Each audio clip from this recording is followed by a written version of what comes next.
오늘도 어김없이 새벽 5시 30분에 눈을 뜬 최철민은 몸을 일으켜 세웠어요. 68세의 나이에도 불구하고 그의 아침 루틴은 군대식으로 정확했죠. 세수를 마치고 운동복을 입는 동작 하나하나가 기계처럼 정밀했어요.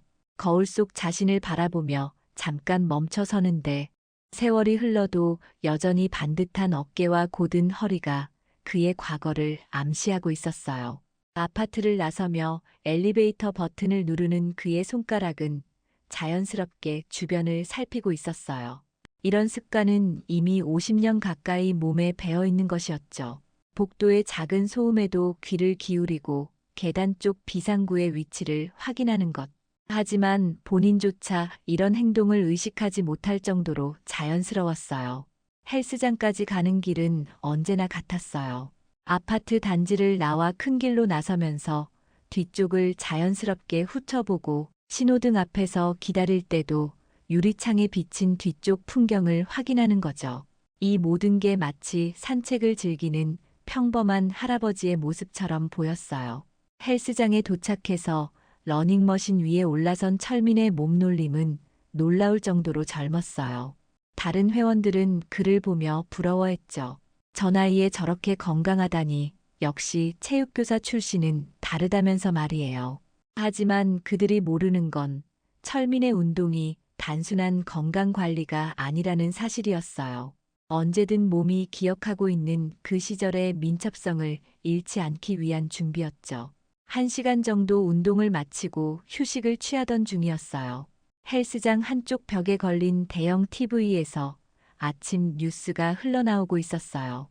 평소라면 별 관심 없이 지나쳤을 뉴스였는데 오늘은 달랐어요. 아나운서의 목소리가 그의 귀에 또렷하게 들려왔거든요. 정부가 과거사 정리 작업의 일환으로 1970년대 중앙정보부 관련 기밀문서 일부를 공개하기로 했다는 내용이었어요. 민주화 이후 꾸준히 진행되어 온 과거사, 청산의 연장선상에서 국민의 알 권리 보장을 위해 단계적으로 공개한다는 거였죠. 물론 개인정보나 현재도 민감한 사안들은 제외하고 말이에요. 그 순간 철민의 손에 들고 있던 물병이 살짝 떨렸어요. 아주 미세한 떨림이었지만 그 자신은 그 떨림을 너무나 선명하게 느꼈어요. 마치 얼음물을 마신 것처럼 등골이 서늘해졌죠. 뉴스는 계속 이어졌어요. 당시 대북 공작과 관련된 문서들도 포함되어 있다고 했어요. 주변을 둘러보니 다른 사람들은 별다른 관심 없이 각자의 운동에 집중하고 있었어요. 그에게만 그 뉴스가 천둥 소리처럼 들렸던 거죠. 철민은 애써 침착함을 유지하려 했어요.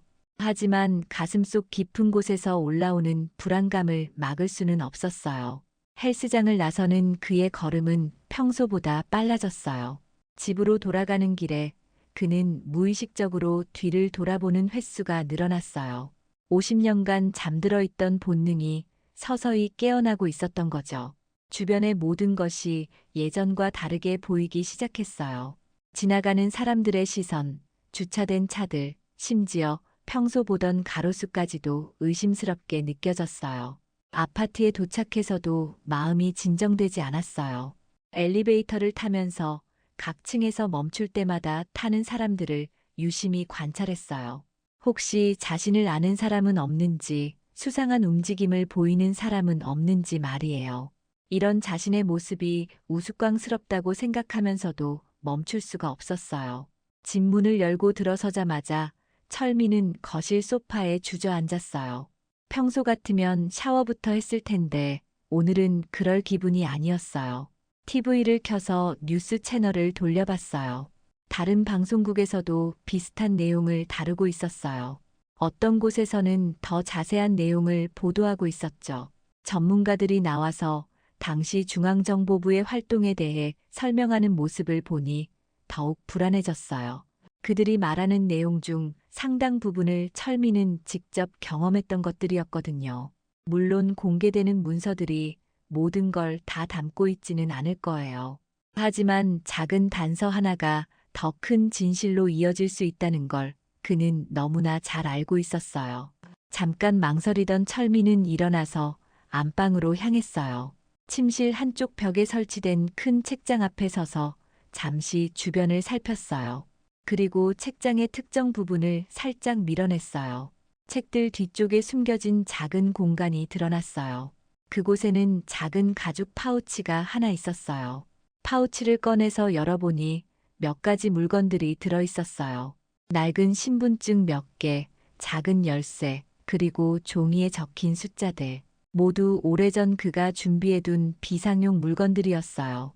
혹시나 하는 마음에 준비해뒀지만 정말 이런 날이 올 줄은 몰랐어요. 손에 든 물건들을 바라보며 철민은 깊은 한숨을 내쉬었어요. 이제 더 이상 평범한 최 선생님으로만 살 수는 없을지도 모르겠다는 생각이 들었어요. 50년간 묻어두고 살았던 과거가 서서히 수면 위로 올라오고 있었거든요. 창밖을 내다보니 평소와 똑같은 일상이 흘러가고 있었어요. 아이들이 학교에 가고 어른들이 출근하고 할머니들이 장 보러 나서는 모습들. 하지만 철민에게는 이 모든 게 어제와 다르게 느껴졌어요. 마치 유리창 너머로 보는 다른 세상 같았어요. 그는 파우치를 다시 제자리에 숨기고 책장을 원래대로 돌려놨어요. 하지만 마음속에는 이미 경보등이 켜져 있었어요. 오늘부터는 모든 것에 더욱 주의해야 할 것 같았어요. 평온했던 일상에 생긴 작은 균열이 점점 더 커질 것만 같았거든요. 그날 오후 철민은 평소처럼 동네 경로당으로 향했어요. 아침의 불안감을 떨쳐내려고 했지만 마음 한구석에 남아있던 무거움은 쉽게 사라지지 않았어요.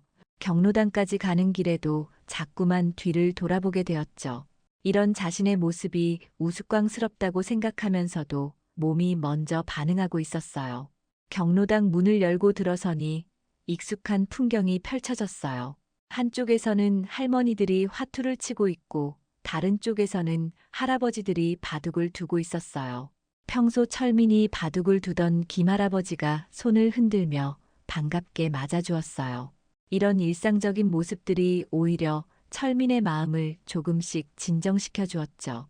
바둑판 앞에 앉아서 돌을 놓기 시작했어요. 평소 철민의 바둑 실력은 상당했어요. 체육교사 시절부터 틈틈이 익혔던 바둑이 은퇴 후 큰 취미가 되었거든요. 하지만 오늘은 집중이 잘 되지 않았어요. 아침에 본 뉴스가 자꾸만 머릿속에 맴돌았어요. 첫 번째 게임에서 실수를 연발하며 졌을 때 김할아버지가 놀란 표정을 지었어요. 평소 철민이 이렇게 산만한 모습을 보인 적이 없었거든요. 김할아버지는 무슨 걱정거리라도 있느냐고 물어봤지만 철민은 그저 몸이 좀 피곤하다고 대답했어요. 두 번째 게임을 시작할 무렵이었어요. 철민은 문득 시선을 느꼈어요. 누군가 자신을 바라보고 있다는 느낌이었죠. 고개를 들어 주변을 둘러보니 경로당 입구 근처에 낯선 남자가 서 있었어요. 50대 중반쯤으로 보이는 그 남자는 신문을 펼쳐들고 있었지만 시선은 철민 쪽을 향하고 있었어요. 철민은 애써 무관심한 척하며 다시 바둑에 집중하려 했어요. 하지만 그 남자의 존재가 계속 신경 쓰였어요. 경로당에는 대부분 단골들이 오는데 처음 보는 얼굴이었거든요. 게다가 그 남자의 옷차림이나 분위기가 이 동네 사람 같지 않았어요. 몇 분 후 철민이 슬쩍 고개를 들어보니 그 남자는 사라져 있었어요. 하지만 불안감은 더욱 커졌어요. 혹시 자신의 착각일까 싶어서 주변 할아버지들에게 방금 전 낯선 남자가 있었는지 물어봤어요. 김할아버지는 고개를 갸우뚱하며 특별히 눈에 띄는 사람은 없었다고 했어요. 세 번째 게임도 철민의 완패로 끝났어요. 평소 같으면 몇 게임 더 두고 갔을 텐데 오늘은 일찍 나서기로 했어요. 마음이 너무 불안해서 바둑에 집중할 수 없었거든요. 김할아버지는 정말 몸이 안 좋은 것 같다며 병원에 가보라고 권했어요. 경로당을 나서면서 철민은 주변을 자세히 살펴봤어요. 평소보다 훨씬 조심스럽게 걸음을 옮겼죠. 집까지 가는 길에 몇 번이나 뒤를 돌아봤지만 특별한 건 없어 보였어요. 하지만 등 뒤에서 느껴지는 시선 같은 건 계속 있었어요. 아파트 단지에 들어서면서 철민은 잠시 멈춰 섰어요. 평소 같으면 바로 집으로 향했을 텐데 오늘은 단지 안을 한 바퀴 돌아보기로 했어요. 혹시 수상한 차량이나 사람이 있는지 확인하고 싶었거든요. 놀이터 근처, 주차장, 상가 주변을 천천히 둘러봤지만 특별한 건 없었어요. 집에 도착해서 현관문을 열기 전에 철민은 잠시 멈춰 섰어요. 문고리에 손을 대고 가만히 귀를 기울여 봤어요. 집 안에서 나는 소리를 듣기 위해서였죠. 아무 소리도 들리지 않자 그제야 문을 열고 들어갔어요. 평소라면 하지 않았을 행동이었지만 오늘은 모든 게 다르게 느껴졌거든요. 저녁을 간단히 해먹고 TV를 켰어요. 뉴스 시간이 되자 다시 아침에 봤던 내용이 나왔어요. 이번에는 더 자세한 내용이 추가되어 있었어요. 공개될 문서의 범위와 시기에 대한 구체적인 설명이었죠. 철민은 메모지에 중요한 내용들을 적어가며 뉴스를 봤어요. 뉴스가 끝나고 철민은 거실을 어슬렁거리며 생각에 잠겼어요. 정말 자신과 관련된 문서가 공개될 가능성이 있을까요? 당시 그가 수행했던 임무들은 최고 기밀이었어요.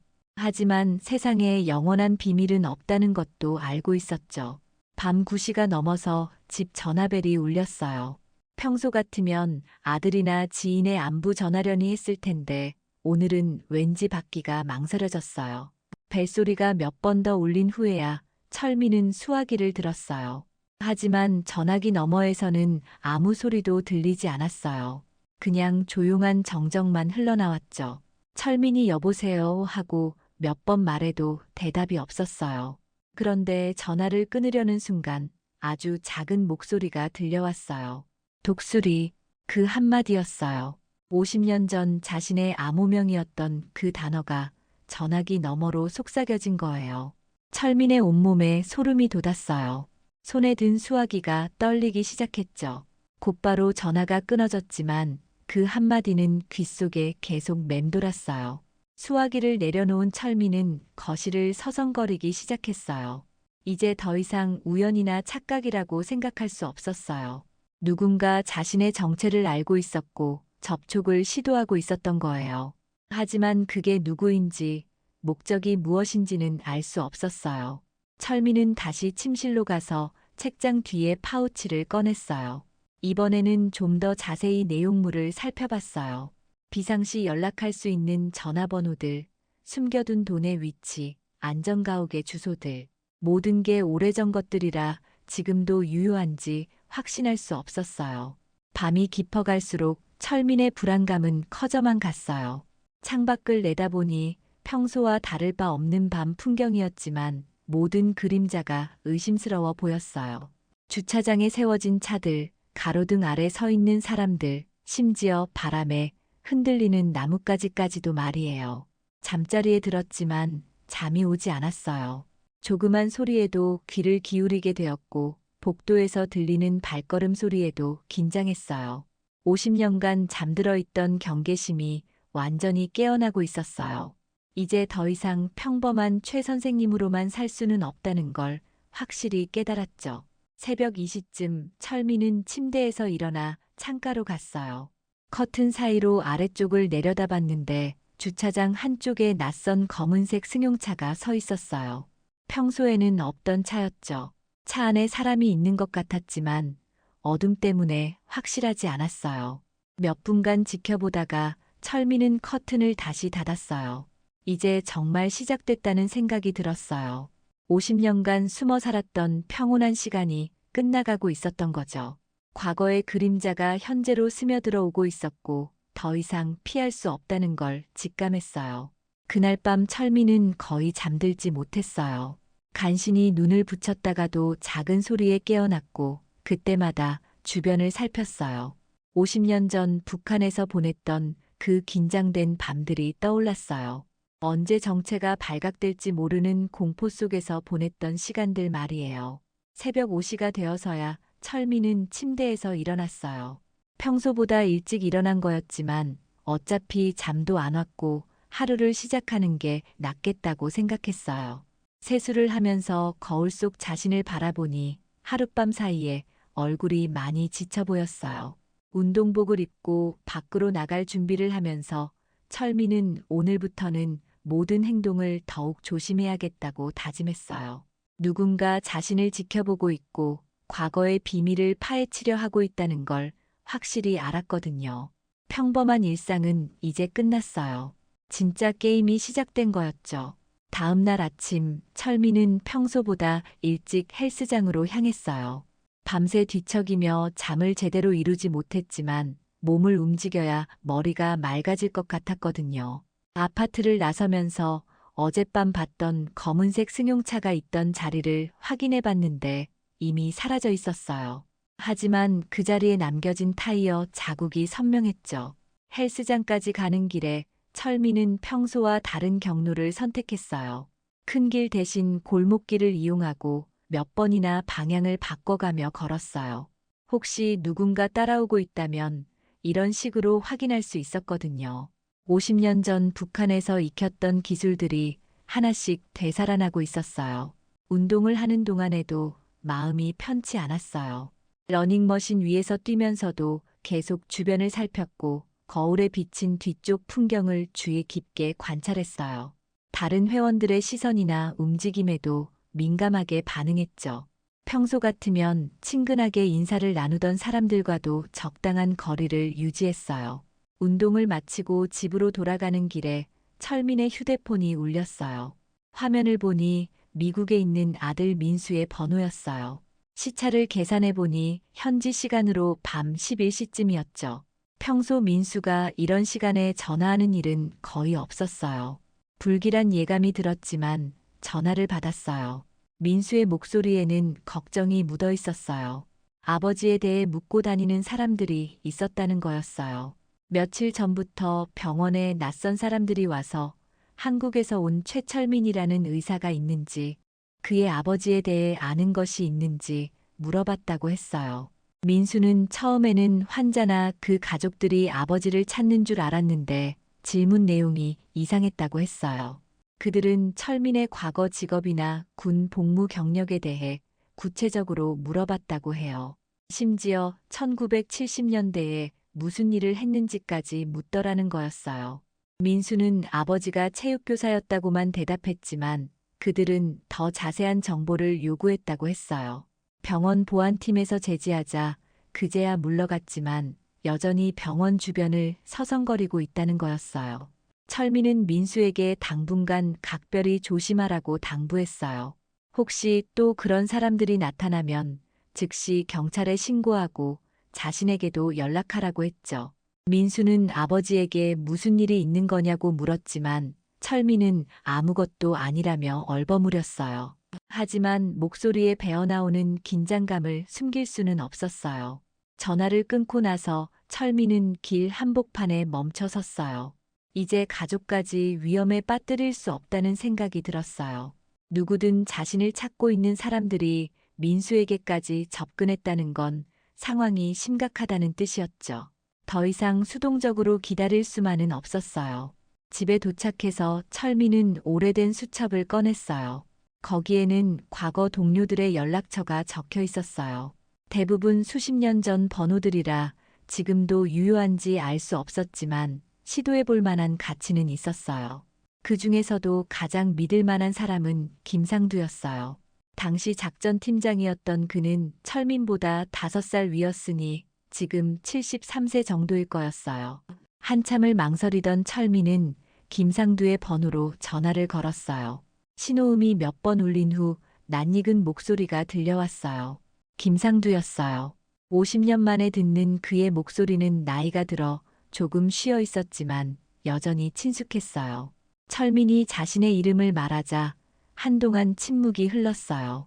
그리고 김상두가 조심스럽게 물었어요. 정말 그 철민이 맞느냐고. 확인을 위해 김상두는 과거에만 둘이 알 수 있는 암호를 물어봤어요. 철민이 정확히 대답하자 김상두의 목소리에 안도감이 묻어났어요. 김상두는 철민에게 전화로는 위험하다며 직접 만나자고 했어요. 장소는 서울역 근처의 한 작은 카페였어요. 사람들이 많아서 오히려 안전하고 여러 출구가 있어서 비상시 빠져나가기 좋은 곳이었죠. 과거의 경험으로 선택한 장소였어요. 약속 시간 1시간 전에 철민은 집을 나섰어요. 평소보다 훨씬 조심스럽게 움직였죠. 지하철을 타기 전에 여러 번 환승을 했고 중간중간 내려서 뒤를 따라오는 사람이 있는지 확인했어요. 카페에 도착해서도 바로 들어가지 않고 주변을 한 바퀴 돌아봤어요. 카페 안으로 들어서니 김상두가 이미 구석 자리에 앉아 있었어요. 50년 만에 보는 그의 모습은 많이 변해 있었어요. 머리는 완전히 하얗게 새었고 주름도 깊었지만 여전히 예리한 눈빛은 그대로였어요. 두 사람은 잠시 서로를 바라보며 세월의 무게를 느꼈어요. 김상두는 철민에게 최근 며칠간 수상한 일들이 계속 있었다고 했어요. 자신에게도 정체불명의 전화가 몇 번 왔고 집 근처에서 낯선 사람들이 서성거리는 걸 목격했다고 했어요. 처음에는 우연이라고 생각했는데 철민의 전화를 받고 보니 뭔가 연관성이 있는 것 같다고 했죠. 김상두는 조용한 목소리로 충격적인 사실을 알려줬어요. 최근 과거 동료들 중 몇 명이 의문의 사고를 당했다는 거였어요. 한 명은 등산 중 추락사했고 또 한 명은 교통사고로 목숨을 잃었다고 했어요. 모두 최근 몇 달 사이에 일어난 일들이었죠. 더욱 놀라운 건 이들이 모두 당시 대북 침투 작전에 참여했던 사람들이라는 사실이었어요. 김상두는 이것이 단순한 우연일 가능성은 낮다고 봤어요. 누군가 의도적으로 과거 작전 참여자들을 하나씩 제거하고 있는 것 같다고 했죠. 김상두가 들려준 또 다른 정보는 더욱 충격적이었어요. 최근 탈북자들 사이에서 이상한 소문이 돌고 있다는 거였어요. 1970년대에 북한에 침투했던 남한 요원 중 한 명과 관련된 얘기였죠. 그 요원이 당시 북한 여성 요원과 접촉했고 그 여성이 최근 탈북해서 한국에 정착했다는 소문이었어요. 그 순간 철민의 머릿속에 한 사람이 떠올랐어요. 수련. 50년 전 그가 북한에서 만났던 그 여성이었어요. 서로의 정체를 모른 채 사랑에 빠졌다가 마지막에 진실을 알게 되면서 생사를 건 대결을 벌였던 그 사람 말이에요. 철민은 그녀가 자신의 총에 맞아 쓰러지는 것을 직접 봤었어요. 김상두는 계속해서 설명했어요. 그 탈북 여성이 과거 남한 요원들의 명단을 가지고 있을 가능성이 있다는 거였어요. 만약 그것이 사실이라면 그 명단을 노리는 여러 세력들이 움직이고 있을 수 있다고 했죠. 북한 당국, 중국 정보기관, 심지어 일부 정치 세력들까지도 관심을 보일 만한 정보였어요. 김상두는 철민에게 당분간 몸을 숨기라고 조언했어요. 상황이 어떻게 돌아갈지 모르니 안전한 곳으로 피하는 게 좋겠다고 했죠. 하지만 철민은 고개를 저었어요. 이미 가족까지 위험에 빠뜨린 상황에서 계속 도망만 칠 수는 없었거든요. 두 사람은 연락 방법을 정하고 헤어졌어요. 김상두는 자신의 다른 연락처를 알려주며 위급할 때 사용하라고 했어요. 그리고 절대 집 전화나 평소 휴대폰으로는 연락하지 말라고 당부했어요. 누군가 도청하고 있을 가능성이 있다는 거였어요. 카페를 나서면서 철민은 복잡한 심정이었어요. 한편으로는 혼자가 아니라는 안도감이 들었지만 다른 한편으로는 상황이 생각보다 훨씬 심각하다는 걸 깨달았어요. 과거 동료들이 의문사를 당했다는 사실은 충격적이었어요. 집으로 돌아가는 길에 철민은 여러 번 환승하며 신중하게 움직였어요. 지하철역에서 내릴 때마다 뒤를 따라오는 사람이 있는지 확인했고 건물 유리창에 비친 뒤쪽 모습도 살폈어요. 배웠던 모든 기술들을 동원해서 자신을 보호하려 했어요. 집에 도착해서 철민은 다시 한번 비상용품들을 점검했어요. 이제 정말로 필요한 때가 온 것 같았어요.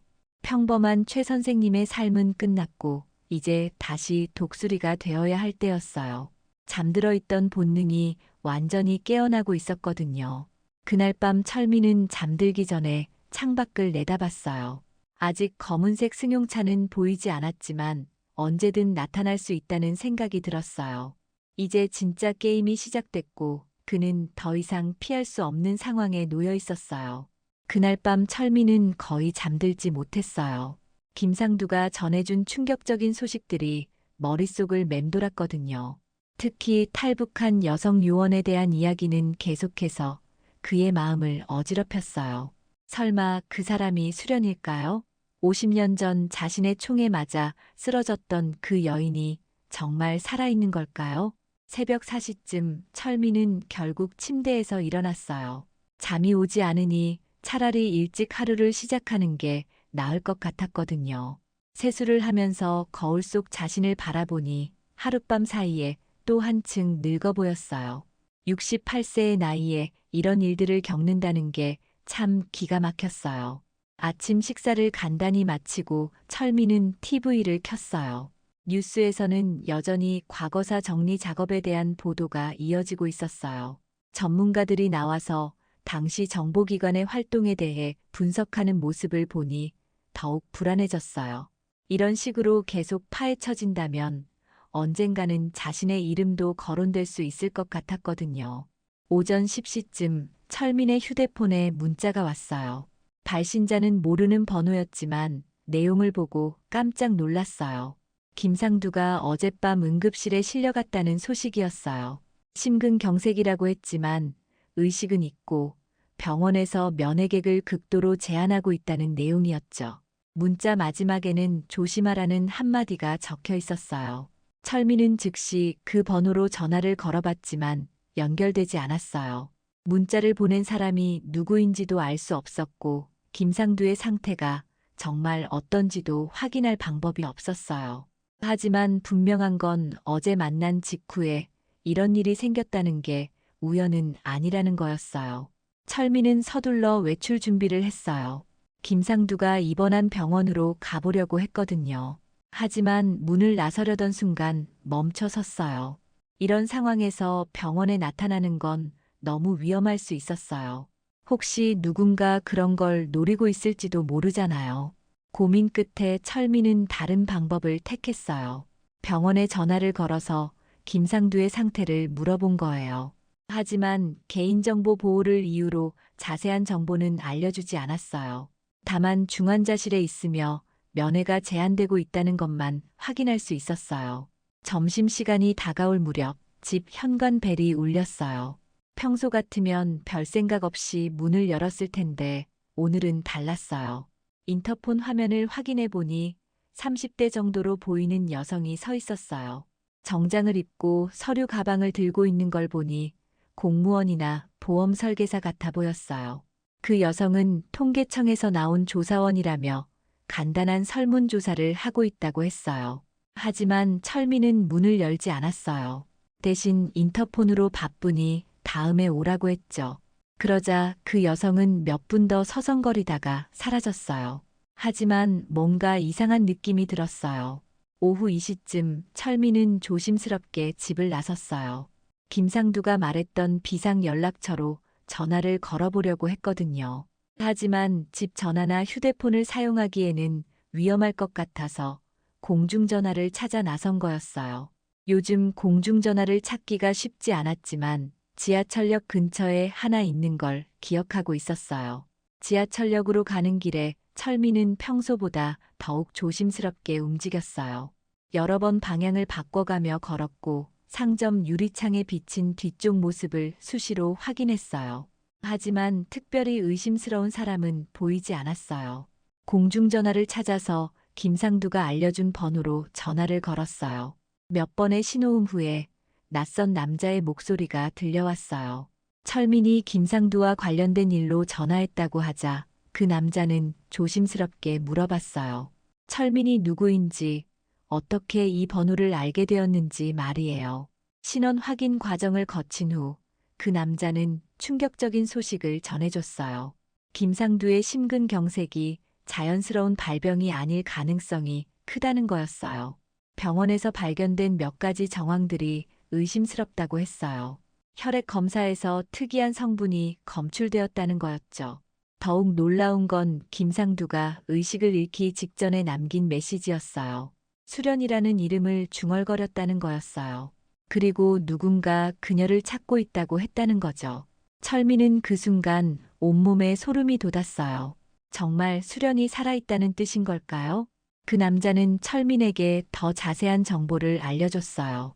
최근 탈북자 보호시설에서 특별한 신원의 여성이 보호받고 있다는 정보를 입수했다고 했어요. 그 여성은 1950년생으로 현재 75세였고 과거 북한 정보기관에서 일했던 경력이 있다고 했죠. 가장 중요한 건 그 여성이 1970년대 남한 요원들과 접촉했던 기록을 가지고 있다는 거였어요. 그리고 그 중에는 독수리라는 암호명의 요원에 대한 상세한 정보도 포함되어 있다고 했어요. 철민은 그 말을 듣는 순간 다리에 힘이 빠지는 걸 느꼈어요. 그 남자는 계속해서 설명했어요. 그 여성이 최근 정부 당국에 특별한 제보를 했다는 거였어요. 과거 자신이 접촉했던 남한 요원이 위험에 처해 있으며 그를 보호해야 한다는 내용이었다고 했죠. 하지만 정부 내부에서도 이 정보를 어떻게 처리할지 의견이 분분하다고 했어요. 문제는 여러 세력들이 그 여성에게 접근하려 하고 있다는 거였어요. 북한 당국에서 파견한 것으로 보이는 요원들, 중국 정보기관, 그리고 정체불명의 민간 조직까지도 움직이고 있다고 했어요. 모두 그 여성이 가진 정보를 노리고 있었던 거죠. 그 남자는 철민에게 경고했어요. 앞으로 며칠이 매우 위험할 것이라고 했어요. 여러 세력들이 철민을 찾아내려 할 것이고 그 과정에서 위험에 빠질 수 있다고 했죠. 하지만 동시에 기회이기도 하다고 했어요. 50년간 묻혀있던 진실을 밝힐 수 있는 마지막 기회일 수도 있다는 거였어요. 전화를 끊고 나서 철민은 한동안 공중전화 앞에 서 있었어요. 머릿속이 복잡했어요. 수련이 정말 살아있다는 걸 거의 확신하게 되었지만 동시에 그녀를 둘러싼 위험들도 명확해졌어요. 이제 더 이상 피할 수 없다는 걸 깨달았죠. 집으로 돌아가는 길에 철민은 50년 전 그날을 떠올렸어요. 북한에서의 마지막 날, 수련과의 마지막 대결. 그때 그는 정말 그녀를 죽였다고 생각했어요. 하지만 그녀가 살아있었다면, 그리고 지금 자신을 찾고 있다면 그 이유가 무엇일까요? 복수일까요? 아니면 다른 이유가 있는 걸까요? 아파트에 도착해서 철민은 다시 한번 비상용품들을 점검했어요. 이번에는 정말로 사용할 날이 가까워진 것 같았어요. 그동안 평범하게 살아온 최철민은 이제 끝나가고 있었어요. 다시 독수리가 되어야 할 때가 온 거였죠. 그날 저녁 철민은 창밖을 내다보며 생각에 잠겼어요. 수련이 정말 자신을 찾고 있다면, 그리고 그녀가 진짜 자신을 보호하려 한다면 왜 직접 연락하지 않는 걸까요? 분명 그녀도 여러 위험에 둘러싸여 있을 거였어요. 밤이 깊어갈수록 철민의 마음은 더욱 복잡해졌어요. 사랑했던 여인이 살아있다는 기쁨과 그로 인해 닥쳐올 위험에 대한 두려움이 교차했어요. 이제 정말 마지막 게임이 시작되는 건 아닐까 하는 생각이 들었어요. 새벽이 되어서야 철민은 잠깐 눈을 붙일 수 있었어요. 하지만 꿈속에서도 수련의 모습이 계속 나타났어요. 그때 그녀의 마지막 표정, 쓰러지면서 자신을 바라보던 그 눈빛이 생생했어요. 과연 그녀는 무엇을 위해 돌아온 걸까요? 다음 날 아침, 철민은 평소보다 늦게 잠에서 깼어요. 새벽에 겨우 몇 시간 잠들었던 탓에 몸이 무겁고 머리가 맑지 않았어요. 세수를 하면서 거울을 보니 눈 밑에 짙은 다크서클이 생겨 있었어요. 68세의 몸으로 이런 스트레스를 감당하기가 쉽지 않았죠. 아침 식사를 거르고 커피만 마시며 뉴스를 확인했어요. 과거사 정리 작업에 대한 보도는 계속되고 있었지만 어제만큼 자세한 내용은 없었어요. 하지만 철민의 마음은 여전히 불안했어요. 수련이 살아있다는 사실, 그리고 그녀가 자신에 대한 정보를 가지고 있다는 것이 머릿속을 떠나지 않았거든요. 오전 11시쯤 철민의 휴대폰에 문자가 도착했어요. 발신자는 여전히 알 수 없는 번호였지만 내용을 보고 심장이 뛰기 시작했어요. 한강공원 반포지구 3번 벤치에서 오후 2시에 만나자는 내용이었어요. 그리고 마지막에 한 줄이 더 있었어요. 수련이라는 서명이었죠. 철민은 한동안 휴대폰을 바라보며 멍하니 있었어요. 정말 그녀가 직접 보낸 문자일까요? 아니면 누군가 그녀의 이름을 사칭한 걸까요? 50년 만에 받은 그녀의 연락이었지만 동시에 함정일 가능성도 있었어요. 하지만 이 상황에서 피할 수는 없었어요. 진실을 알아야 했거든요. 준비 시간을 충분히 두고 철민은 외출 준비를 시작했어요. 평소보다 훨씬 신중하게 옷을 골랐어요. 움직이기 편한 운동화와 여러 개의 주머니가 있는 재킷을 선택했죠. 그리고 오래전 준비해둔 비상용품 몇 가지를 몸에 지니고 나섰어요. 한강공원까지 가는 길에 철민은 평소보다 복잡한 경로를 택했어요. 지하철을 여러 번 갈아타며 누군가 따라오고 있는지 확인했어요. 지하철역마다 내려서 잠시 기다렸다가 다시 타기도 했죠. 50년 전 북한에서 익혔던 모든 기술을 동원했어요. 약속 장소에 30분 일찍 도착해서 철민은 주변을 살폈어요. 한강공원은 평일 오후라 사람이 많지 않았어요. 산책하는 사람들, 벤치에 앉아 쉬는 사람들, 자전거를 타는 사람들이 있었지만 특별히 수상한 사람은 보이지 않았어요. 하지만 철민은 여전히 긴장을 늦추지 않았어요. 3번 벤치는 강변 쪽에 위치해 있었어요. 앞으로는 한강이 흐르고 뒤로는 넓은 잔디밭이 펼쳐져 있었죠. 주변을 한눈에 파악하기 좋은 위치였어요. 철민은 조금 떨어진 곳에서 그 벤치를 지켜보며 기다렸어요. 오후 2시가 되자 한 여성이 벤치 쪽으로 걸어오는 게 보였어요. 75세의 나이에도 불구하고 걸음걸이가 꼿꼿했어요. 회색 코트를 입고 있었고 머리는 단정하게 묶여 있었어요. 거리가 있어서 얼굴을 자세히 볼 수는 없었지만 뭔가 익숙한 느낌이 들었어요. 그 여성이 3번 벤치에 앉자 철민도 조심스럽게 다가갔어요. 가까이 갈수록 심장이 더 빨리 뛰었어요. 50년이라는 세월이 흘렀지만 그녀의 옆모습에서 어렴풋이 과거의 모습을 찾을 수 있었어요. 정말 수련이었어요. 벤치에서 몇 걸음 떨어진 곳에 서서 철민은 그녀를 바라봤어요. 수련도 그의 존재를 느꼈는지 고개를 돌려 그를 보았어요. 오랜만의 재회였지만 둘 다 즉시 서로를 알아봤어요. 세월이 많이 흘렀어도 눈빛만은 변하지 않았거든요. 철민이 벤치에 앉자 수련이 먼저 입을 열었어요. 그녀의 목소리는 나이가 들어 조금 쉬어 있었지만 여전히 부드러웠어요. 오랜만이라고 인사를 건넸지만 두 사람 모두 어색함을 감출 수 없었어요. 50년이라는 시간, 그리고 그들 사이에 있었던 일들 때문이었죠. 수련은 철민에게 그동안 어떻게 살았는지 물었어요. 철민은 간단하게 교사 생활을 했고 가정을 꾸렸다고 대답했어요. 수련도 자신의 근황을 들려줬어요. 북한에서 계속 정보기관 일을 하다가 10년 전 남편이 숙청당한 후 탈북을 결심했다고 했어요. 가장 중요한 이야기가 시작되었어요. 수련은 50년 전 그날에 대해 말하기 시작했어요.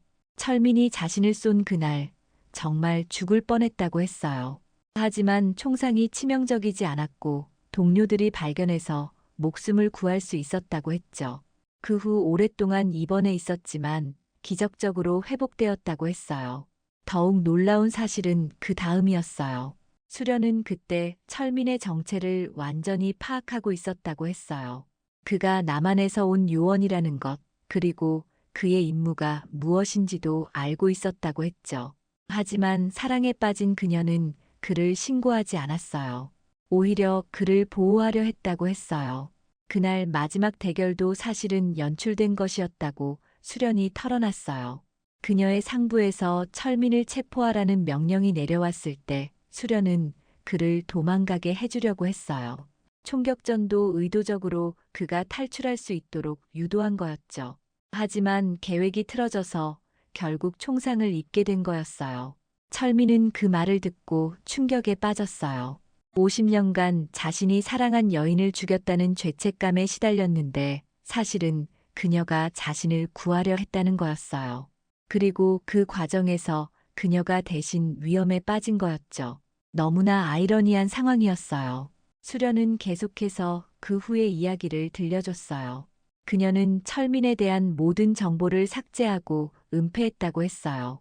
상부에는 그가 이미 죽었다고 보고했고 관련 문서들도 모두 숨겼다고 했죠.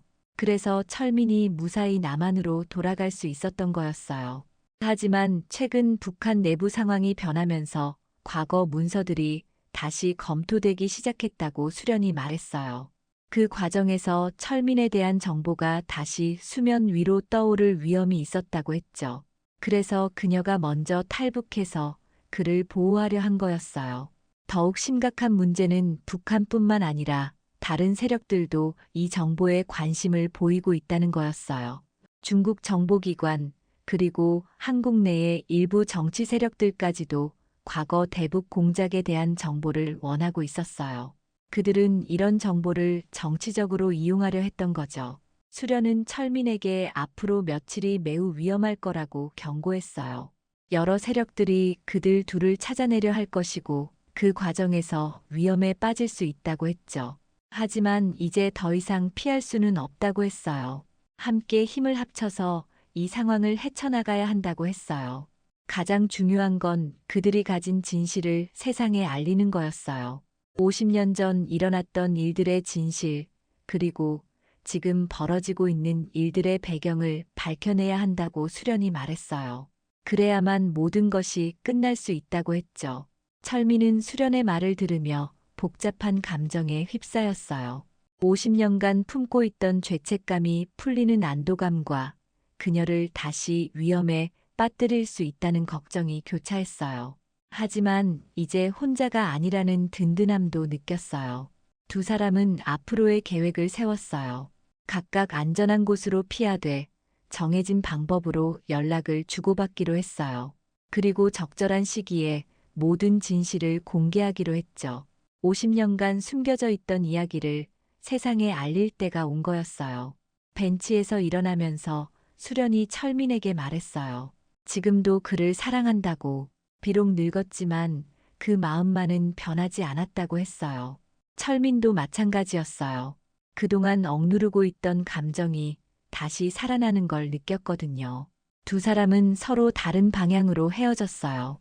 혹시 누군가 지켜보고 있을 수 있으니까요. 하지만 이제 더 이상 혼자가 아니었어요. 다시 만난 그들에게는 함께 풀어야 할 마지막 과제가 남아 있었어요. 집으로 돌아가는 길에 철민은 마음이 한결 가벼워진 걸 느꼈어요. 그동안 짊어지고 있던 무거운 짐을 조금 덜어낸 기분이었어요.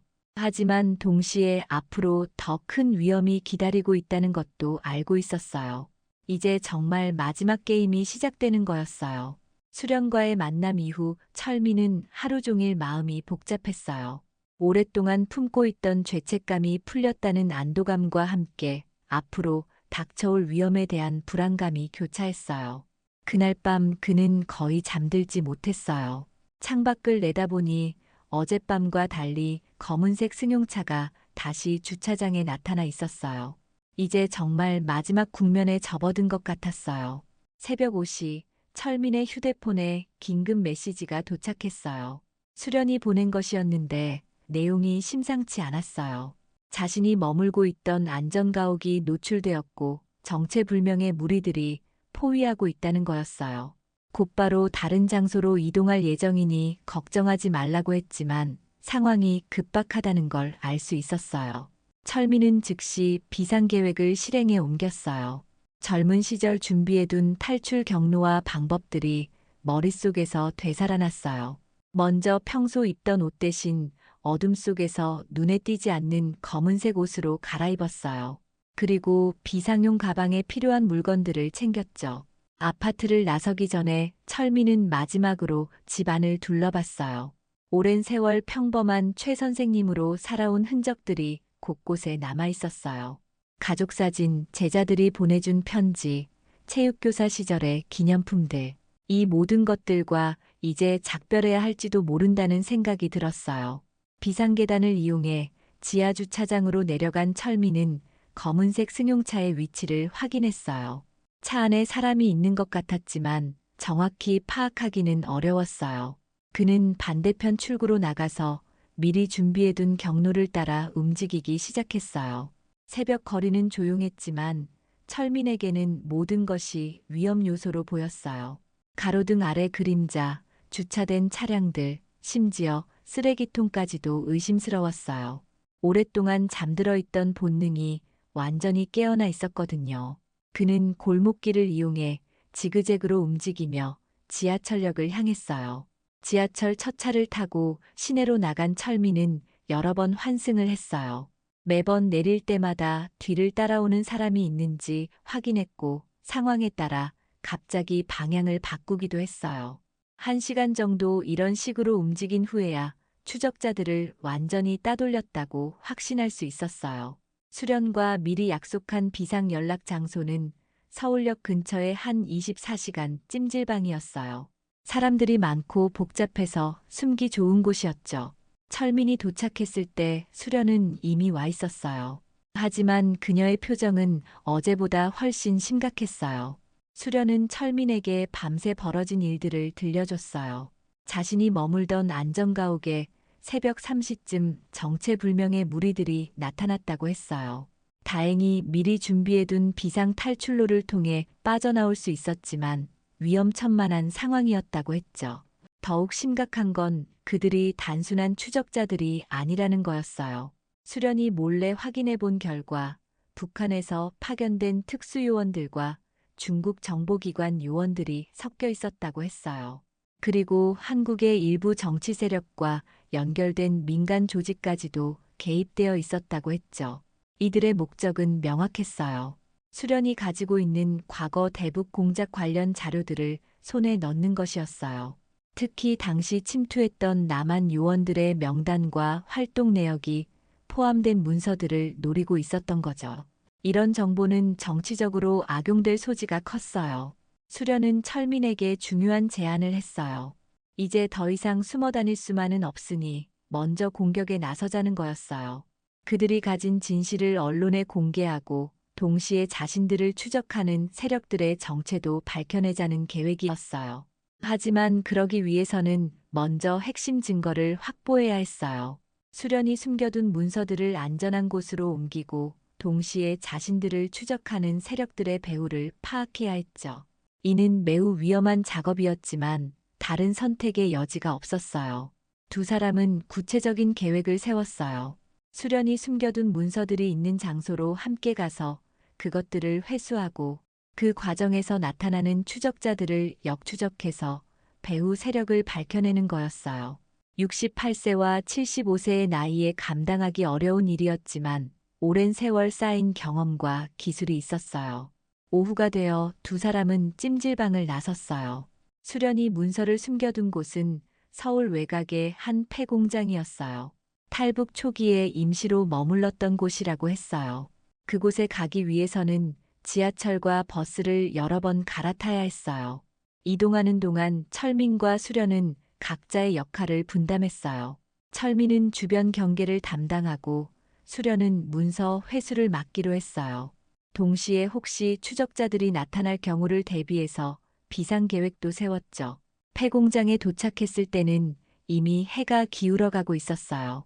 버려진 지 오래된 공장은 을씨년스러운 분위기였지만 숨기에는 좋은 장소였어요. 수련은 공장 한쪽 구석에 있는 비밀 공간에서 작은 가방을 꺼냈어요. 수십 년간의 비밀이 담긴 문서들이었죠. 하지만 그들이 문서를 확인하고 있을 때 공장 입구 쪽에서 차량 소리가 들려왔어요. 여러 대의 차가 동시에 도착하는 소리였어요. 철민과 수련은 즉시 경계 태세를 취했어요. 드디어 추적자들이 나타난 거였어요. 공장을 포위한 사람들은 생각보다 많았어요. 철민이 창문 틈으로 확인해 본 결과 최소 20명 이상이었어요. 그들은 체계적으로 움직이고 있었고 명확히 훈련받은 전문가들 같아 보였어요. 상황이 매우 불리했지만 포기할 수는 없었어요. 수련은 문서 가방을 철민에게 맡기고 자신이 먼저 나가겠다고 했어요. 주의를 분산시켜서 철민이 문서를 가지고 탈출할 수 있도록 하겠다는 거였어요. 하지만 철민은 그 제안을 거절했어요. 과거처럼 그녀를 혼자 위험에 빠뜨릴 수는 없었거든요. 결국 두 사람은 함께 행동하기로 했어요. 공장 뒤쪽에 있는 비상구를 통해 함께 탈출하는 거였어요. 비록 위험했지만 서로를 지킬 수 있는 방법이었죠. 68세와 75세의 나이에도 불구하고 그들의 몸은 여전히 기억하고 있었어요. 탈출 과정에서 추격전이 벌어졌어요.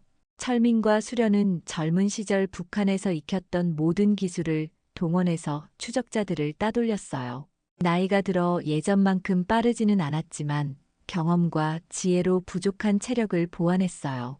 몇 시간에 걸친 추격전 끝에 두 사람은 안전한 곳에 도달할 수 있었어요. 그들을 도와준 건 김상두가 소개해준 신뢰할 만한 동료였어요. 그는 언론사의 연결고리를 가지고 있었고 이 사건을 공개할 수 있는 방법을 알고 있었어요. 다음 날 아침 주요 언론사를 통해 오랫동안 숨겨져 있던 진실이 세상에 공개되었어요. 1970년대 대북 공작의 실상과 현재 벌어지고 있는 정보 쟁탈전의 배경이 상세히 보도되었죠. 동시에 관련 정치 세력들의 부정행위도 함께 폭로되었어요. 진실이 공개되자 그들을 추적하던 세력들은 더 이상 움직일 수 없게 되었어요. 모든 것이 세상에 알려진 상황에서 계속 위험한 행동을 할 이유가 없어졌거든요. 수십 년간 이어져 온 긴 게임이 드디어 끝난 거였어요. 몇 주 후 철민과 수련은 한강공원에서 다시 만났어요. 이번에는 위험을 피해서가 아니라 평범한 산책을 위해서였어요. 모든 위험이 사라진 상황에서 두 사람은 처음으로 편안한 대화를 나눌 수 있었어요. 수련은 이제 정식으로 한국 사회에 정착할 수 있게 되었다고 했어요.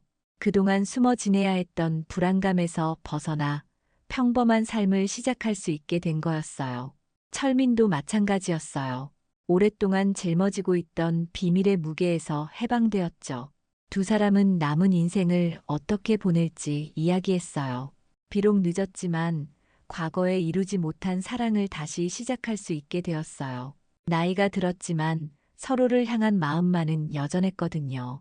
그날 저녁 철민은 오랜만에 편안한 마음으로 잠자리에 들 수 있었어요. 더 이상 창밖을 경계할 필요도 없었고 전화벨 소리에 놀랄 이유도 없었어요. 수십 년간 계속된 긴장과 불안에서 드디어 해방된 거였어요.